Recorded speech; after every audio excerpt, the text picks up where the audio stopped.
Hi, my name is Furphy, and this tutorial will be quickly going over how to use the Blender set that I've created for Rocket League. What you'll need to do is download it, extract it using WinRAR or 7-zip, and then open it. Once you have it extracted, such as I have it here, you'll have this folder, which when you open it, it will have two folders as well as a README in there. The README is simply just instructions in text format and that I will be going over in this video. The first folder is example renders. It just has 3 renders of the cars with a normal decal diffuse on it. The next folder is the scene, which is the Rocket League Blender set itself. You can double click on it, assuming that you have Blender installed, and it will open up.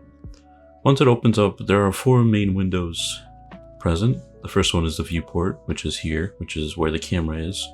Second one is the outliner, which is here, which is basically just all the groups and the stuff where the cars and everything else you changes. Then there is the properties tab, which is where you will be changing materials.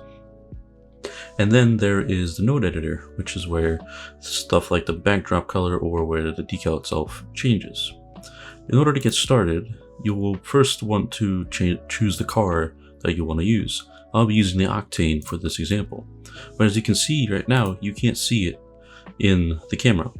In order to be able to see it, you need to hide the lighting by clicking on this eye icon right here next to the lighting tab, lighting group. And now you can see the Octane. This is a solid view, so it's not textured. You won't see your decal on it at the moment, but I'll go over how to do that later. So now that you have your car selected by checking the box next to it, if there's another car poking through, you can just simply hit the checkbox next to it to close it. What you want to do is you want to expand the car folder. All of them have simple or similar directories, and choose the body group. Under the body group, click on the mesh of the car, which in this case is the Octane. In here, you will see this. If this doesn't show up, you will need to go into the material tab on the right in the properties view and click on the Octane body. You don't really need to touch any of the other parts besides maybe the paint, which I'll go over later. And here you will want to go to this group, Octane decal, and select your Octane decal. You can click the X to open and go into here or wherever you have the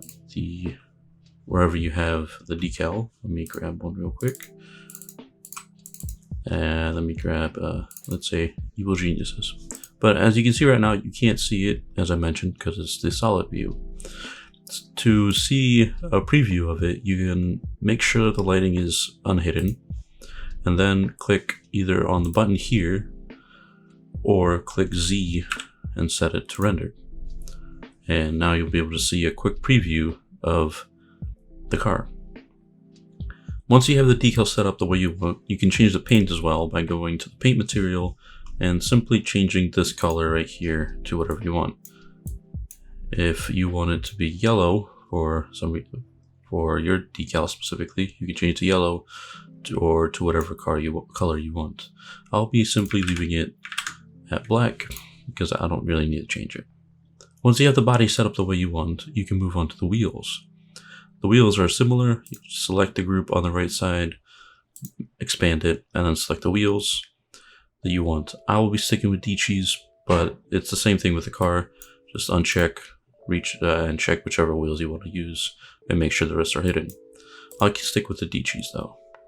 And that's pretty much the car done. There is lighting, and if you don't want to use the lighting provided with the backdrop, you can use the other lighting, but I strongly recommend just using the lighting provided with the backdrop.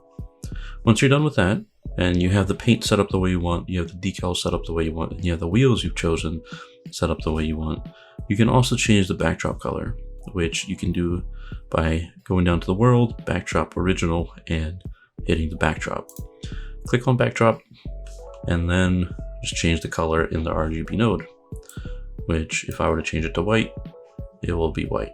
I'll keep it with white just so for reference that it is changeable. Now, once you have the car, the backdrop, the paint, everything set up the way you want, you can click on render image up here, or hit F12. The image will begin rendering, and it might take some time because this is cycles and it takes a little bit more out of your PC, but once it's done, you'll be able to just save it. So I'll give it a bit here and I'll be back when it's done. Alright, now that it's done rendering, and if you like how it looks, you can now save it. You can go up to the top left, click image, save as, and then save it to wherever you want. I will save it here as EG_test. Click save as image. You can now close this and minimize this, and now we can see right here that the car has been rendered and it looks pretty good.